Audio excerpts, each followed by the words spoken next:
आचार्य श्री नमोस्तु सुमित्रा जैन साहेदरा दिल्ली से शंका कर रही हैं कि सिद्ध भगवान के गुणस्थान और मार्गणा स्थान होती हैं या इससे अतीत हैं। नमोस्तु आचार्य श्री। गुण स्थान और मार्गणा स्थान ये संसारी जीवों की होती हैं और हमारे सिद्ध भगवान जो हैं वो संसारी नहीं हैं। 8 कर्मों से मुक्त हैं। ज्ञानावर्णी, दर्शनावर्णी, वेदनी, मोहिनी, आयु, नाम, गोत्र और अंतराय। इन 8 कर्मों से जो मुक्त हो जाते हैं वो सिद्ध परमात्मा होते हैं। और गुणस्थान जो है कर्म सापेक्ष है। कर्म सापेक्ष मतलब कितने कितने कर्म चले गए, कितने कर्म बचे हुए हैं, भावों की विशुद्धि, उसके माध्यम से गुणस्थान का चढ़ना। देखिए अभी अरहंत परमात्मा जो 13वें गुणस्थान हैं उनके भी वेदनी, आयु, नाम, गोत्र, ये जो 4 कर्म हैं उनका अभी सद्भाव है। 14वें गुणस्थान में जो समस्त कर्मों को वो नष्ट करते हुए मोक्ष को प्राप्त करेंगे, सिद्ध अवस्था को प्राप्त करेंगे। तो आपने देखा 14 गुणस्थान भी कर्मों के निमित्त से बनने वाला गुणस्थान होते हैं। मार्गणा भी क्या है? संसारी जीव की खोज है कि संसारी जो जीव है उसमें क्या क्या चीज़ें हैं, वो संगी है या संगी है, पंचेंद्री है या कौन सा इंद्री वाला है, वेद क्या हैं उसके, उसमें ज्ञान कितना है, दर्शन कितना है, उपयोग कौन सा है, ध्यान कौन सा है, आहारक, अनाहारक, ये लेश्याएँ आदि, ये सभी उसके बारे में जानना। ठीक है ना। गई इंदु सुखाए जोगे वेदे कसायणाणे, संजम दंसन लेस्या भव्या सम्मत संडी आहारे। ये जो 14 मार्गणाएँ हैं ये जीव की खोज है। तो इसमें भी कर्म की सापेक्षता ही आती है। इसलिए सिद्ध भगवान मार्गणातीत हैं। गुणस्थानातीत और मार्गणातीत, इनसे परे होकर के शुद्ध आत्मा जो हैं वो सिद्ध आत्मा कहलाती हैं। आचार्य श्री नमोस्तु ध्यानचंद जैन दाहोद गुजरात से शंका कर रहे हैं कि जब भी हम भगवान के सामने जाते हैं तो कौन सी स्तुति, कौन सा स्तोत्र या कौन सा पाठ पढ़ा जाए जिससे हमारे विशुद्धि बढ़े और कर्मों की निर्जरा हो, सम्यक की प्राप्ति हो। गुरुदेव आप मेरी शंका का समाधान करें। नमोस्तु आचार्य श्री। जिनेंद्र भगवान के हम दर्शन कैसे करें और दर्शन करते समय हम क्या बोलें? बहुत अच्छा प्रश्न है और शायद ये सबके मन की जिज्ञासा होगी। देखिए जैसे ही हम मंदिर में प्रवेश करते हैं सबसे पहले हम ओम जय जय जय नमोस्तु नमोस्तु नमोस्तु झुकिए 3 बार झुक करके जय हो जय करें और नमोस्तु नमस्कार हो, जय हो, प्रणाम हो, ऐसे करें। निश्चय ही शब्दों का उच्चारण करें। और जैसे ही वेदी के पास पहुंचते हैं तो सर्वप्रथम आप 3 परिक्रमा लगाएं, क्योंकि शास्त्रों में लिखा है पहले त्रिपरित्य, 3 बार परिक्रमा लगाने के बाद आपको फिर रुकना है। फिर रुक करके अपन जिनेंद्र भगवान को निहारेंगे, जिनेंद्र भगवान की मुख मुद्रा को देखेंगे और उनकी वीतराग स्वरूप को देख करके आप उनका जो गुणगान करना चाहते हैं कि हे प्रभु आप कैसे हैं। तो एक स्तुति है सकल गे गायक तदपि निजानंद रसलीन, ये वाली जो स्तुति है आप इस स्तुति को पढ़ें। अथवा आप प्रभु पतति पावन में अपावन, इस प्रकार की स्तुति बोल सकते हैं। और यदि संस्कृत में बोलना चाहते हैं तो दर्शनम देव देवस्य दर्शनम पापनाशनम, ये स्तुति आप कर सकते हैं। अद्य में छालितम गात्रम नेत्रे चा विमलीकृति स्नातो हम धर्म तेति सुजनेन्द्र तव दर्शनाथ, इस प्रकार की स्तुति आप बोलें। तो आप ये संस्कृत वाली जो स्तुति है इसको याद कर लें, या प्रभु पतति पावन में। अथवा आप अपने भावों की भी स्तुति कर सकते हैं। जरूरी नहीं है कि आपको पाठ नहीं पता है तो हम भगवान की स्तुति ही नहीं कर सकते हैं। हे प्रभु आप तो कर्मों से मुक्त हैं।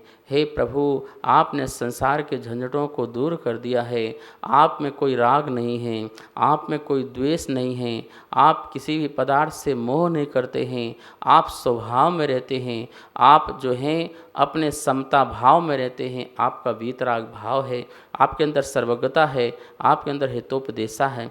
हे प्रभु जैसी शांत मुद्रा आपकी है ऐसी मम मेरी भी शांति मुद्रा हो जाए, मैं भी ऐसे आनंद स्वरूप को प्राप्त हो जाऊं। तो इस प्रकार से सहस्र नाम से जैसे सौधर्म में 3 परिक्रमा लगाने के बाद प्रभु के 1008 नामों से स्तुति करता है, सहस्र नामों से। कौन कौन से नाम बोलता है वो सारे नाम प्रभु में घटित करता है। तो ऐसे सहस्रों नामों से स्तुति कर सकते हैं, बार बार नमन करें, बार बार नमस्कार करें।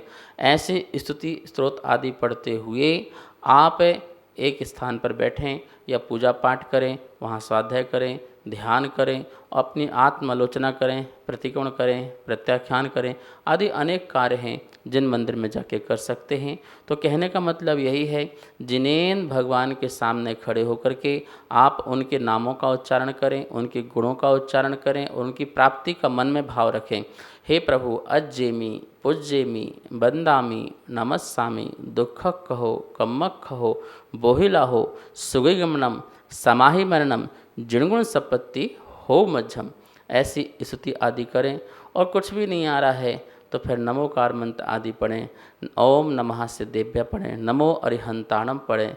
यह पढ़ के चत्तारी मंगल पाठ जो है पूरा पढ़ करके आप 3 बार बैठ के उठ के नमोस्तु नमस्कार कायोत्सर करें, और बाकी जो शेषकार है फिर वो शेषकार जो आपकी मर्जी हो वो करें। आचार्य श्री नमोस्तु अनीता जैन अमेरिका से शंका कर रही हैं कि क्या जो डाब नारियल होता है उसका पानी उपवास के दिन या व्रत के दिन या हरि त्याग है तो क्या उसका जल लिया जा सकता है? कृपया शंका का समाधान करें। नमोस्तु आचार्य श्री।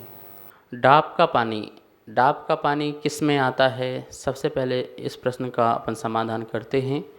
बहुत लोगों के मन में बहुत शंकाएं आ चुकी हैं कि क्या डाब का पानी सामान्य जल है, जैसे हम नॉर्मल जल पीते हैं, नदी का, कुएं का, बोरिंग का, झरने का, क्या वैसा पानी ही डाब का पानी है? तो भैया ऐसा नहीं है। जैसे अनार का रस निकालते हैं ऐसे ही नारियल का भी यह रस है, सामान्य जल नहीं है।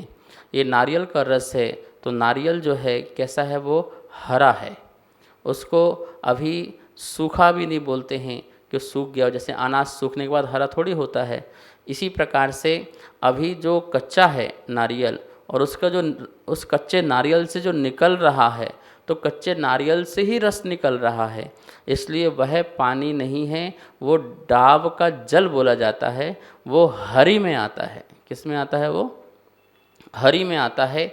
और दूसरी बात ये ध्यान रखना कि जैसे जल है, आप जल सामान्य जल को यहाँ रख दो तो वो सड़ेगा नहीं, लेकिन नारियल को जल को आप जो है एक घंटा 2 घंटे 4 घंटे बाहर रख दीजिए, उसमें स्मेल आने लगेगी। क्यों आएगी स्मेल भाई? क्योंकि वो रस है। जैसे अनार का, मौसम्बी का रस निकालो और कुछ देर बाद उसका स्वाद क्या हो जाता है? खराब हो जाता है। ऐसे ही डाब के जल का भी स्वाद खराब हो जाता है। इससे ये पता चलता है कि ये जो है सामान्य नॉर्मल जल नहीं है। आप कुएं का, नदी का जल लेके आओ, मटके में भर दो, 1 दिन 2 दिन 4 दिन 5 दिन, क्या उसमें बदबू आती है? क्या वो ख़राब हो जाता है? नहीं, वो ख़राब नहीं होता। लेकिन ये हमारा जो जल डाब का है वो ख़राब होता है, इसलिए वह हरी में आता है। ठीक है ना। और रही बात उपवास में, यदि आपका उपवास है तो आपका तो चारों प्रकार के आहार का त्याग ही हो गया है। यदि आपने उस दिन हरि का त्याग किया है, उपवास में से पानी पीने का नियम लिया है, तो आप उस दिन जो है नॉर्मल जल ही लेंगे, डाब का जल नहीं, क्योंकि आपने सब कुछ त्याग किया है, वरना फिर आपको हरि खाने का दोष लग जाएगा। और यदि आपने उपवास में हरि खाने का छूट रखा है तो उस दिन आप जो है डाब का पानी भी पी सकते हैं। सभी को सादर जय जिनेंद्र। पूज्य गुरुदेव के मुखारविंद से आप सभी की शंकाओं का नित्य समाधान आगम के अनुसार किया जा रहा है, और ये इसका प्रसारण आदिनाथ टीवी चैनल के माध्यम से हो रहा है। अगर आपके मन में किसी भी प्रकार की कोई भी शंका है तो आप हमें नीचे दिए गए नंबर पर बेझिझक भेज सकते हैं, और आपकी शंका का समाधान पूज्य गुरुदेव के मुखारविंद से आदिनाथ टीवी चैनल के माध्यम से किया जाएगा। तो आप हमें अपनी शंकाएं भेजें और पूज्य गुरुदेव के मुखारविंद से अपना समाधान पाएं और अपनी शंका का समाधान करें। जय जिनेंद्र। इस कार्यक्रम के पुण्यार्चक थे